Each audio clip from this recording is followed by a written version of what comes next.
desenvolver muitas vezes as iniciativas com recursos próprios ou com apoiozito aqui, outro além, mas que de facto não estão enquadradas em nenhum modelo político, seja de desenvolvimento rural, seja de inovação. Portanto, eu aqui não faço apenas uma crítica às políticas de desenvolvimento rural, penso que isto é extensível também às políticas de inovação, que continuam a ter apenas uma visão de promover aquilo que é, pronto, a inovação chamada mainstream, tecnológica, de empresa, grande empresa, sobretudo. E estamos a esquecer que há aqui um grande potencial de produção de riqueza, de criação de emprego, de valorização dos territórios e valorização no sentido de competitividade, que pode ser dada e que está a ser dada por estas pessoas. Portanto, pessoas que, de facto, muitas vezes estão a fazer um esforço enorme porque acreditam nos seus projetos e um bocado contra tudo e contra todos vão fazendo os seus caminhos. E depois lá vão sendo descobertos pela comunicação social e aparecem na televisão, nos jornais, só que às vezes, infelizmente, também não se consegue aguentar, porque outro aspecto importante é haver apoios não só para o arranque das iniciativas, mas também para a expansão das iniciativas, porque em muitos casos estas iniciativas têm potencial de expansão e também aí é difícil, porque o acesso ao crédito é difícil, cada vez mais difícil, e de facto que se calhar temos aí um espaço nas políticas, uma vez que as taxas de execução estão tão baixas e portanto havia dinheiro que de facto se poderia aproveitar e que não tem sido aproveitado. Portanto, no fundo o que eu acho é que esta figura do jovem ou do empresário rural, e acho que o jovem empresário rural também é uma categoria que faz todo sentido, sobretudo quando estamos a pensar no enquadramento político e na criação de incentivos à fixação de pessoas mais jovens nos territórios rurais. Faz todo sentido, eu acho que faz imenso sentido e acho que se tem levado demasiado tempo a perceber isso. Até porque estas pessoas, e eu também, pronto, não estou aqui a apresentar dados finais, mas em geral estamos a falar de pessoas qualificadas, pessoas que são aquilo que eu chamo de conhecimento intensivo. Portanto, aquilo que nós vemos nesta inovação não tecnológica, sobretudo, é também conhecimento, é também mobilização de conhecimento intensivo. E, portanto, eu acho que temos que olhar mais para esse lado, não só para o lado do investimento mais capital intensivo, mas olhar também para o investimento em capital intensivo. Até porque estas pessoas têm também aqui outro contributo, que eu acho que no caso do Ministério da Agricultura deveria ser valorizado, que é, em muitos casos, eles estarem, no fundo, a mobilizar e a recriar conhecimento local. Conhecimento local que, de outra forma, acabaria, mais tarde ou mais cedo, por desaparecer. E, portanto, eles têm aqui um papel também muito importante e, portanto, quando se procurar operacionalizar, o tempo está a acabar, quando se procurar operacionalizar os conceitos e criar as majorações, etc., se calhar temos que ir também à procura deste tipo de impactos, se quiserem. Portanto, impactos que são mais difíceis de mensurar, mas não são impossíveis, tudo se mede, portanto, é isso que fazemos também muito em ciência, não é?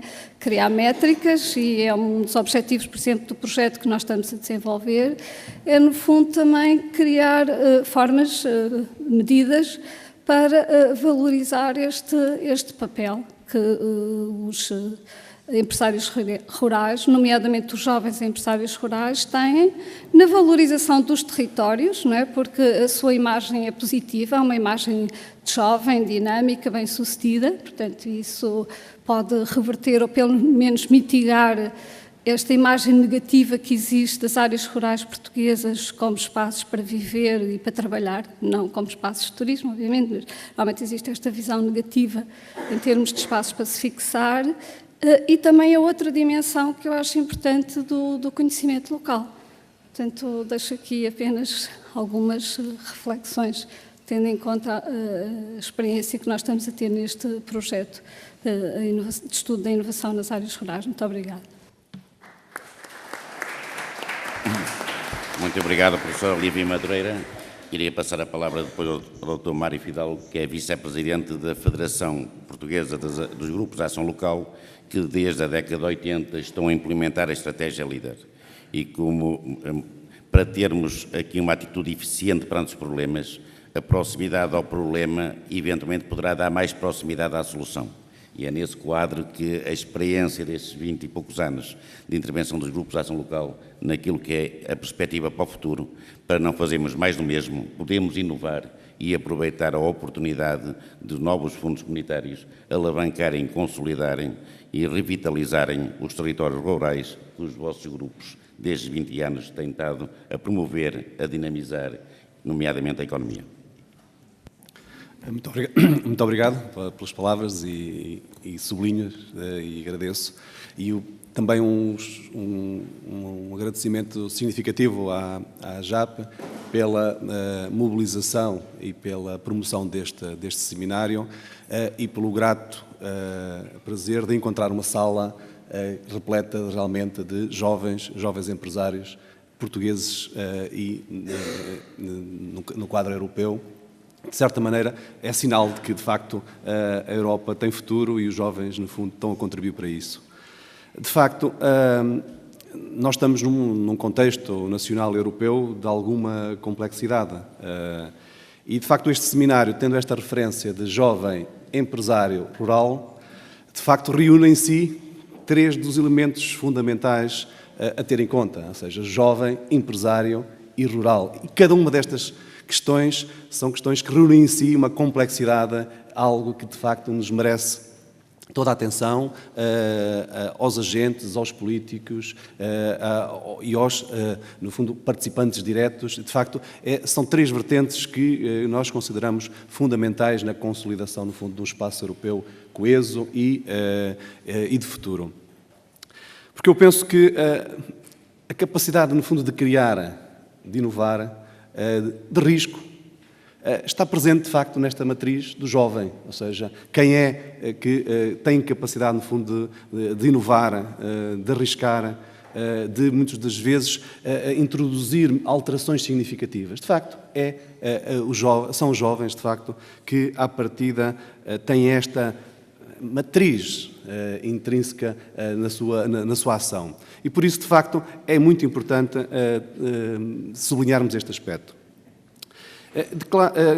Claramente que aqueles que são jovens empresários e que neste contexto pretendem e querem e estão a investir em contexto rural, ainda mais, de facto, é de sublinhar esse papel, porque, de facto, estão contra, muitas das vezes, as grandes tendências que nós encontramos hoje, que, de facto, são de caminhar para fora do mundo rural. E, de facto, quer dizer, qualquer situação, qualquer estrutura que ajude, que apoie, estes estão a fazer o caminho inverso, o caminho, de certa maneira, de reforçar, é claramente de sublinhar, de apoiar e de dar toda a capacidade dos outros agentes para que, de facto, não desistam e continuem nesse caminho.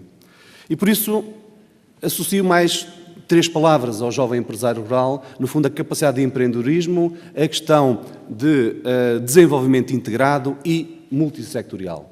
Pronto, e estes são aspectos que nós consideramos fundamentais. Vou só dar 2 ou 3 notas introdutórias para percebermos quem somos nós, pronto, para que também se consiga fazer uma leitura das nossas palavras de forma mais clara. Ou seja, eu estou aqui a representar a Federação Minha Terra, é uma rede nacional portuguesa que agrupa 53 associações de desenvolvimento local do continente e arquipélagos.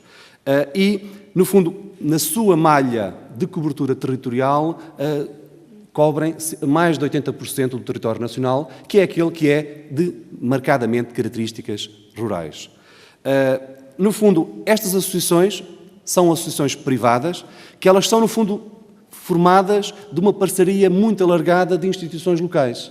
Elas representam, no seu conjunto das 53, mais de 2.000 entidades locais, que envolvem empresas, associações, cooperativas, municípios, freguesias, jovens individuais, agentes locais. E estamos a falar numa malha que, em cada território, de certa maneira, tenta representar aquilo que é a dinâmica de cada território. Não estamos a falar em entidades individuais, mas estamos a falar em parcerias locais. E isto é importante fixar, porque dá uma natureza diferente destas mesmas organizações.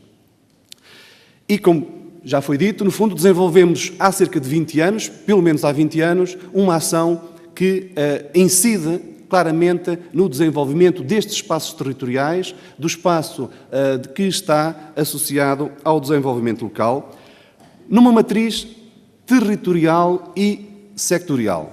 Ou seja, não temos uma vertente de setor e a preocupação básica é um território e as dinâmicas desse território.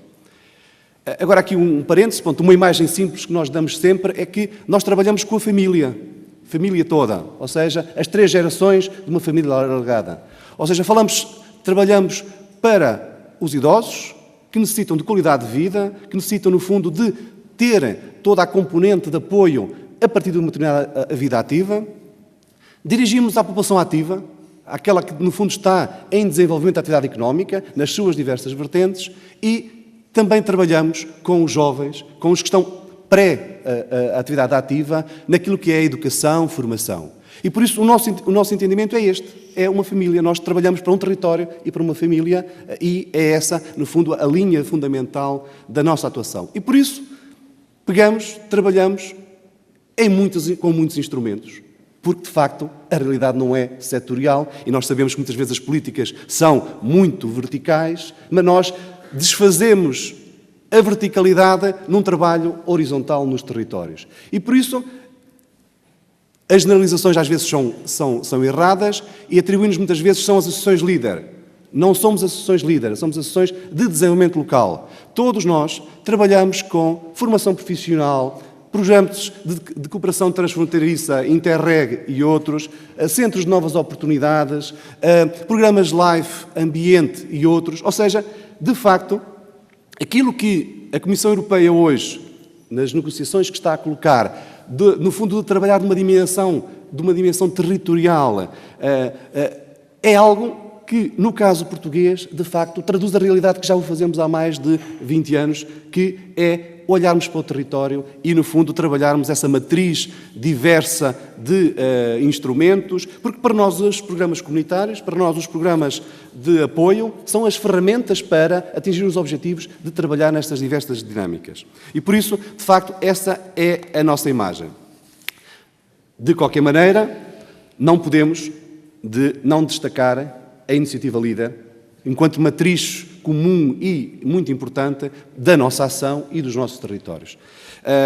E claramente que só 3 ou 4 notas para também dar algumas pistas. No fundo, nós estamos a falar que o líder começou na final da década de 80, princípio da década de 90, em 3 edições, líder 1, líder 2, líder mais, como uma iniciativa comunitária, ou seja, como uma política que a Comissão Europeia entendeu dar no sentido de um sinal aos Estados-membros para atingir objetivos bem específicos, e em 2007 entendeu que estaria na altura de a transpor para as políticas de desenvolvimento rural nacional e estamos claramente neste momento nessa incorporação desta filosofia e deste trabalho naquilo que são as políticas nacionais, nas políticas de desenvolvimento rural nacional. É claro que este caminho de banda larga também introduziu uma grande diversidade nos Estados-membros, nos Estados europeus, que, de certa maneira, também leram esta entrada com muita diversidade. E, por isso, hoje, porventura, encontramos uma diversidade, se calhar, demasiado grande na forma como a abordagem líder se implementou nos territórios nacionais. Em Portugal, qual foi o caminho? Na estruturação do PRODER, do Plano de Desenvolvimento Rural português, no PRODER, desculpem, dos programas de desenvolvimento rural, que em Portugal são 3, o PRODER no continente, o PRODERAM na Madeira e o PRORURAL nos Açores, ficou definido de que a abordagem líder se fazia basicamente assente no eixo 3, na dinamização das zonas rurais. E, de facto, neste caso, são 47 entidades gestoras do PRODER em termos de continente, 2 na Madeira e 4 nos Açores. E aqui, pronto, só uma nota, um parênteses, para também fazer um comentário sobre a questão das taxas de execução. De facto, esta matriz, esta transformação, levou uma resistência muito grande e uma dificuldade de arranque do próprio sistema nacional. E quando nós falamos num período de 2007-2013, na prática, no terreno, o eixo 3 foi para o terreno nos finais quase de 2009. Ou seja, foram 2 anos que se perderam em termos de reestruturação de todas as dinâmicas e, de facto, as taxas que à partida se encontram atualmente são fruto de um pouco desse atraso inicial. Mas aqui temos de dizer que, de facto, estamos a recuperar. Cada mês que passa é claramente um mês de mudança clara das taxas. Entre o quadro que estava ali e hoje, já estão mais 7% de execução. Isto para dizer que, de facto, hoje, em termos de compromisso, andará a cerca de quase 80% de compromisso e, em termos de execução, já estaremos nos cerca de 33%. Mas, de facto, no terreno já estão mais de, para aquelas 3 medidas específicas, mais de 1.500 projetos que têm agregado um investimento de mais de 100 milhões de euros, que não podemos deixar de associar que estamos a fazê-lo exatamente em 2011 e 2012, num contexto de dificuldade acrescida. E, de facto, é de salientar que, neste momento, no mundo rural, está a desenvolver investimento, está a ser desenvolvido trabalho no terreno. E, por isso, pensamos nós, pela experiência que tínhamos, que a inércia inicial está a ser ultrapassada e que vamos, no fundo, transpor para os beneficiários, para aqueles que são quem está a investir, de facto, essas dimensões, porque já estamos a falar em mais de 4.000 postos de trabalho que estão inerentes.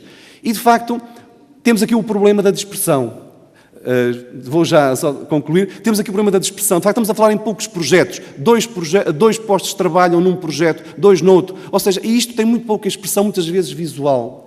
Mas, de facto, tem agregado um grande peso, porque, de facto, se hoje falássemos numa empresa que iria criar 4.000 postos de trabalho em Portugal, teríamos claramente toda a atenção de todos os meios de comunicação. E nós dizemos que em 2 anos foram criados esses 4.000 postos de trabalho e, de facto, dispersos no território. Por isso, só 2 notas para irmos ao encontro um pouco do conceito do jovem empresário rural. De facto, são estes jovens que nós trabalhamos. Em muitos daqueles projetos, os jovens empresários rurais estão presentes. De facto, há aqui uma questão, e uma questão que eu coloco, que é a questão da ligação ou não com a atividade agrícola direta ou complementar no contexto familiar. Ou seja, uma questão que eu punha à reflexão, de facto, é que muitas vezes hoje encontramos os jovens que o jovem diretamente já não tem uma atividade agrícola direta, mas está integrado num agrado familiar que alguém desenvolve essa atividade agrícola. E por isso é importante que esse jovem também fixe atividade não agrícola e que, de certa maneira, é uma capacidade de implementar e de fixar no local. Este é um aspecto que eu colocaria como uma questão importante para refletir. Outra questão tem muitas vezes naquilo que é tudo a montante e a jusante da atividade agrícola. Tão importante é a produção, como a transformação, como a comercialização de produtos de qualidade. E é isso hoje que nós encontramos como aquilo que mais atrai aos jovens, é muitas vezes o complemento dessa atividade. E por isso, para concluir, nós dizemos sempre que o contexto dos territórios é um contexto agreste ao desenvolvimento, é um contexto agreste aos jovens e, por isso, as entidades como os líderes, como as associações, no fundo, tentem limpar as arestas da agressividade que existe no contexto empresarial e, por isso, contamos, de facto, que na reestruturação do novo programa e dos novos programas podemos trabalhar de uma forma mais simples, mais rápida e mais direta aos jovens empresários que pretendam desenvolver atividade empresarial no mundo rural. E agradeço a atenção e dou, no fundo, a força necessária para que os jovens que pretendam desenvolver empresas contem com as associações de desenvolvimento local. Muito obrigado. Muito obrigado, Dr. Mário Fidalgo. Depois da introdução inicial do professor Dr. Luís Mira da Silva em relação ao trabalho feito, em relação a este conceito, houve as intervenções de comentário de 3 representantes na prática de alguns setores, da administração pública, do Ministério da Agricultura e do Ambiente e Ordenamento do Território, do Sistema Científico e Tecnológico Nacional e dos grupos de ação local.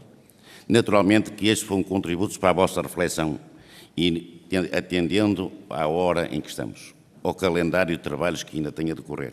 Eu ia pedir a todos vós que, eventualmente, ficássemos isentos do debate e que este fosse matéria e conteúdos para refletirem e, certamente, nos canais adequados, poderem transmitir os vossos contributos para valorizarmos e evidenciarmos o interesse deste conceito, deste estatuto, da sua importância e da vossa visão daquilo que deve ser o futuro dos territórios rurais. Para terminar este painel, como ele foi introduzido pelo professor Dr. Luís